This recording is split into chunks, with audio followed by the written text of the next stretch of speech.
Presiones anormales y control de pozo. Procedimientos de cierre. Cierre suave y cierre duro. Mediante un control del pozo se verifica la presencia de una arremetida en progreso. Luego de obtener el resultado, se cierra el pozo o se continúa con las operaciones necesarias. De igual manera, el control de flujo debe hacerse siguiendo los pasos listados a continuación. Por ejemplo, controlar el flujo mientras se perfora. En ese orden de idea, se debe levantar el Kelly antes de parar las bombas hasta que el tool joint del último drill pipe esté sobre la mesa de perforación. Se detienen las bombas y posteriormente se realiza el control de flujo. Durante un viaje se debe detener luego realizar el control de flujo. De igual manera, como resultado del control de flujo se obtiene o se puede observar lo siguiente. Si el pozo fluye, se realiza el cierre del pozo. El pozo no fluye, se continúa con las operaciones necesarias. Luego de asegurarse que el pozo debe estar cerrado, uno entre dos procesos, según la norma API RP59, se debe realizar bien sea un cierre duro o un cierre suave. Los dos procedimientos de cierre del pozo difieren en lo siguiente: en la posición del estrangulador o el power short, o la secuencia de las operaciones a seguir.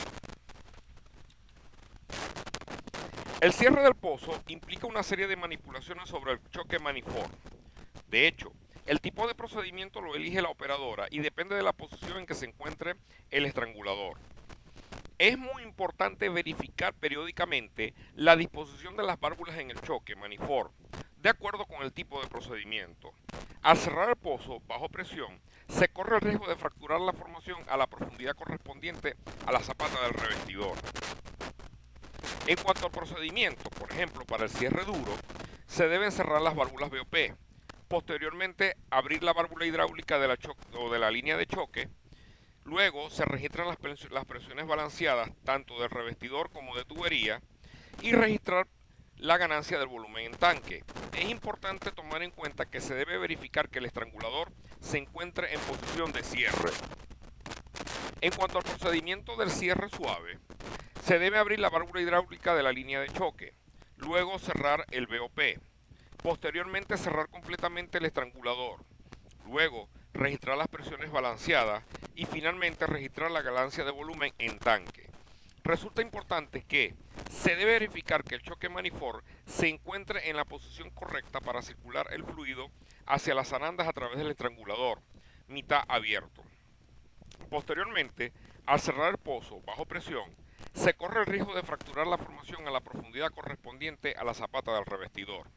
En particular, el riesgo es mayor cuando la profundidad no es considerable debido a los bajos gradientes de fractura de la formación a dicha profundidad.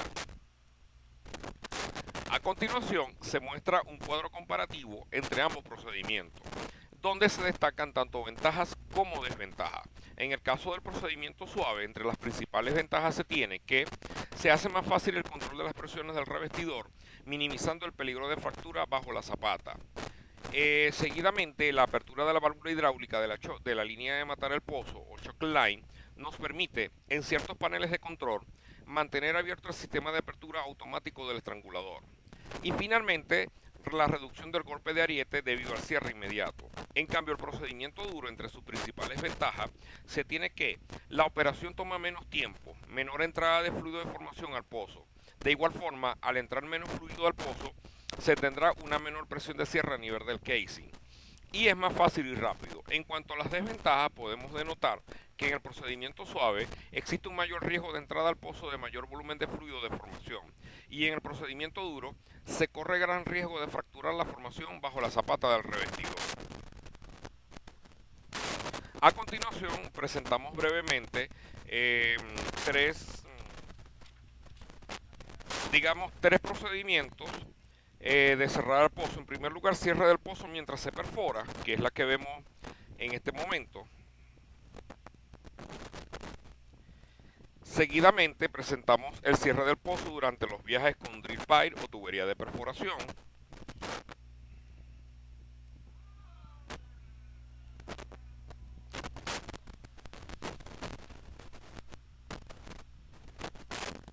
Es importante destacar que la BOP debe mantenerse en buenas condiciones, en posición abierta y sobre la mesa de perforación. De igual manera, las llaves para abrir o cerrar los Kelly Cock deben estar siempre a mano. Si se ha instalado la válvula Gray para la lectura de la CIDPP, siga el procedimiento apropiado. Nota, se ha elegido el cierre suave del pozo en el ejemplo anterior. En cuanto al cierre del pozo durante los viajes con Drill Collar, presentamos su procedimiento a continuación.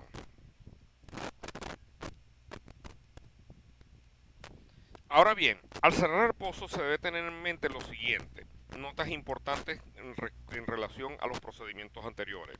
En cuanto al cierre del estrangulador, si el estrangulador que ha sido instalado no sella perfectamente para obtener las presiones balanceadas, es decir, la presión de cierre tanto al revestidor como de tubería, se debe cerrar la válvula inmediatamente anterior al estrangulador. En cuanto a la instalación de la Kelly Cock, las llaves para cerrar y abrir las Kelly Cock deben estar siempre a mano. En cuanto a la instalación de los crossovers necesarios para conectar los Inside BOP a los drill collas deben estar listas en la mesa de perforación. Y finalmente, para el mantenimiento de las Inside BOP, estas deben mantenerse en buen estado, en posición abierta y accesibles en la mesa de perforación.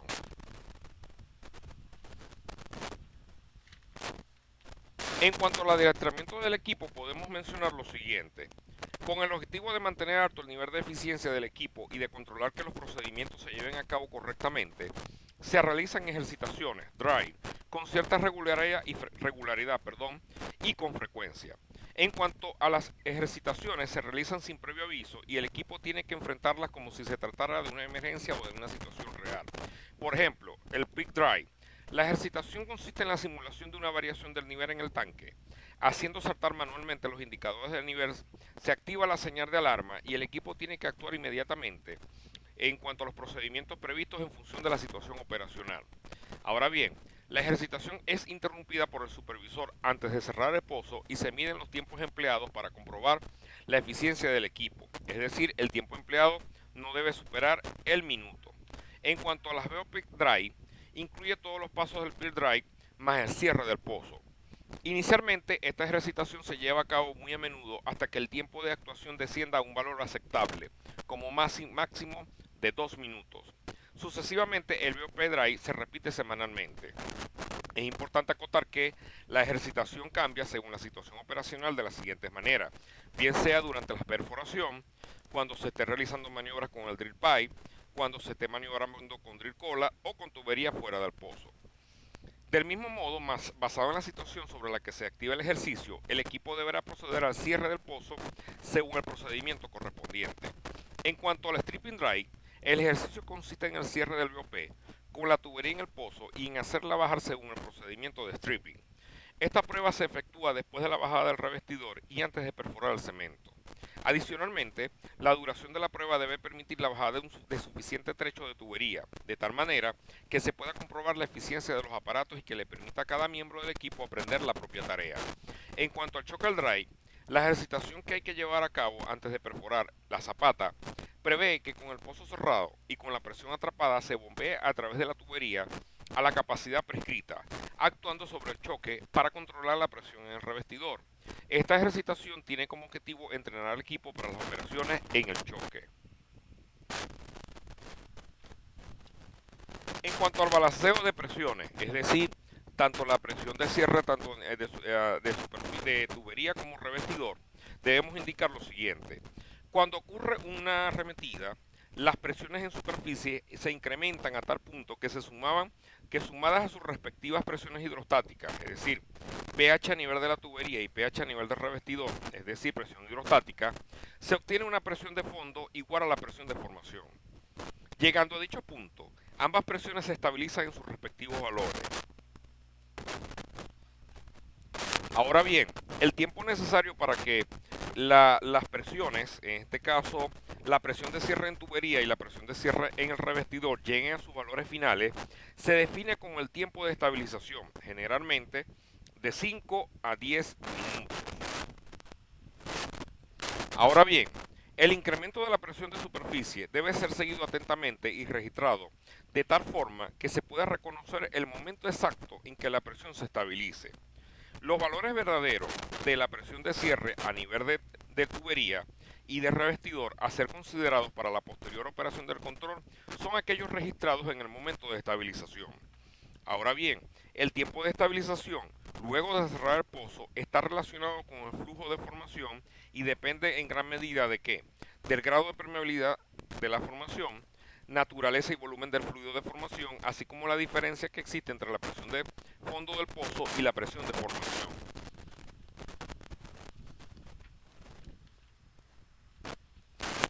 Es muy importante conocer los valores exactos de la presión de cierre en tubería y la presión de cierre en el revestidor.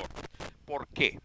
El valor de la CIDPP, es decir, la presión de cierre a nivel de tubería, nos permite calcular el peso del fluido necesario para controlar la arremetida. La diferencia entre la presión de cierre de tubería y de revestidor, junto con el aumento de volumen de lodo en tanque, permite determinar la naturaleza del fluido contaminante, es decir, la densidad del fluido. ¿Okay? En cuanto a la determinación de las presiones balanceadas, podemos indicar lo siguiente. Es importante determinar el momento de estabilización, el cual puede ser difícil en algunos casos debido a la migración de influjo de gas hacia superficie. Por consiguiente, el ascenso del gas en un pozo cerrado induce o incide a una constante pero cada vez mayor incremento de presión, más que una estabilización de la misma. En este caso, es imposible establecer el verdadero punto de estabilización, debido a que el lapso del tiempo AB, como se muestra en la gráfica, que representa el periodo de estabilización, es inseparable del lapso del tiempo BC, que representa el incremento de presión debido al ascenso del gas hacia superficie. Ahora bien, cuando es difícil determinar el punto de estabilización, se puede proceder de dos maneras.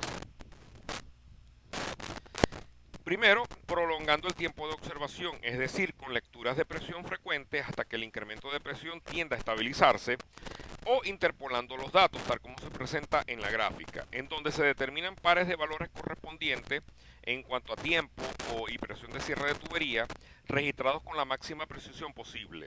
De allí se traza una curva que une los puntos correspondientes para los valores de la presión de cierre en tubería en la ordenada y la CIDPP abscisa, como observamos. La intersección de la recta con el eje de las presiones determina el punto de estabilización de la CIDPP. Se presentan en este caso algunas situaciones, digamos, particulares. La lectura de la presión del drip pipe puede verse dificultada por la presencia de un check valve en la sarta que impide el registro de la presión en el manómetro. En este caso se debe seguir el siguiente procedimiento para determinar la presión de cierre de tubería. Iniciar a circular lentamente hasta que la check valve se abra. Luego, la lectura en el manómetro de la presión de cierre de tubería en el momento de la apertura representa la presión de estabilización. Nota importante: durante este procedimiento se debe mantener la presión de cierre en el casing bajo observación. Esta presión no debe aumentar, por ende, su incremento indica que la presión inducida por las bombas a través de los drill pipe ha sido muy alta y se ha transmitido al revestidor, es decir, durante la circulación con pozo cerrado. En cuanto a situaciones anormales, la lectura de las presiones estabilizadas puede poner en evidencia las siguientes situaciones. Por ejemplo, cuando la presión de cierre de tubería es mayor a cero, pero a la vez es menor a la presión de cierre de tubería, esta situación es normal, donde la presión del revestidor reacciona ante la presencia del influjo y la presión de formación es mayor a la presión hidrostática. En el caso que la presión de cierre de tubería es igual a la del revestidor, pero a su vez mayor a cero, el fluido contaminante con igual densidad que el fluido, es decir, el fluido contaminante tiene igual peso que el fluido de perforación que estamos utilizando, la altura del influjo es insignificante, el influjo del movimiento que crea una variación de presión situado debajo del trépano, e igualmente el fluido entrado en ambos, es decir, tanto el revestidor como la tubería de perforación.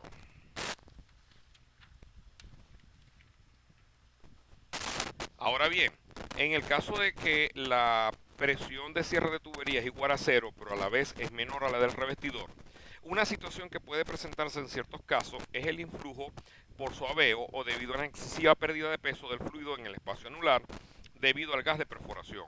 Este tipo de situación se puede presentar también en presencia de una válvula en una sola dirección, es decir, cheque, en la tubería. Y finalmente, Cuando la presión de cierre del revestidor es mayor a cero, pero es menor a la de la tubería, la altura del influjo en el drill pipe es mayor que la del influjo en el revestidor. Por ende, el uso de las presiones para controlar el pozo resulta de suma importancia, ya que las lecturas de las presiones de estabilización son muy importantes porque reflejan la situación real en el pozo, en el fondo del pozo, disculpen, y constituyen la base del control del reventón.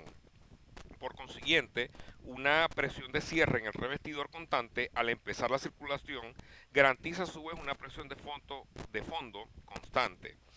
En cambio, la presión de cierre a nivel de la tubería de perforación permite calcular la densidad de lodo para matar el pozo y obtener un valor correcto de la presión inicial de circulación, que es mejor dicho como ICP. En este caso, se determina por medio de la siguiente ecuación. Densidad del fluido para matar el pozo va a ser igual a la densidad original del lodo o MD más lo que sería la presión de cierre a nivel de la tubería de perforación dividido este último valor entre la tubería en la altura o lo que es la profundidad total verdadera, vertical verdadera, perdón, multiplicada por la constante 0.052. Es importante definir el término de KMD o la densidad del lodo para matar el pozo, se calcula para establecer el equilibrio hidrostático en el fondo del mismo. Al final del control del reventón, antes de reiniciar la perforación, es necesario incrementar algo más el peso del lodo actual para permitir un margen de seguridad durante las operaciones.